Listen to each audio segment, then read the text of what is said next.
আমাৰ আছে মানুহৰ ওপৰত বিশ্বাস আমাৰ আছে নমস্কাৰ মই আফ্ৰিদ আহমেদ বৰা ঐতিহ্যমণ্ডিত পূৰ্বৰ অনুমান বক্সত মই কানাড়া মহাবিদ্যালয়ৰ ৰাজনীতি বিজ্ঞান বিভাগৰ তৃতীয় ষান্মাসিকৰ ছাত্ৰ মই আগন্তুক 2024-25 বৰ্ষৰ ছাত্ৰ সভাৰ সাধাৰণ নিৰ্বাচনত মই আফ্ৰিদ আহমেদ বৰাই সহকাৰী সাধাৰণ সম্পাদক অৰ্থাৎ এছিষ্টেণ্ট জেনেৰেল ছেক্ৰেটাৰীৰ বাবে নিজৰ প্ৰাৰ্থিত্ব আগবঢ়াইছোঁ। সেয়ে সকলো কানাড়ায়নৰ দিহা পৰামৰ্শ আৰু আশীৰ্বাদৰ কামনা কৰিছোঁ।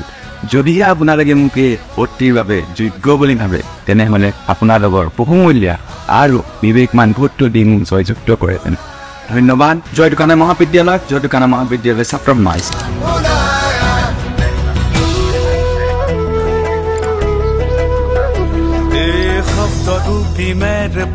চুক্তি নাম দি প্ৰতিশ্ৰুতি প্ৰতিবাদৰ বীজ সিঁচি দি ৰাজ্যকীয় ৰঘুমলা পৰজীৱী হয়, কেন্দ্ৰকীয় আমলখি হাইকমাণ্ড হয়।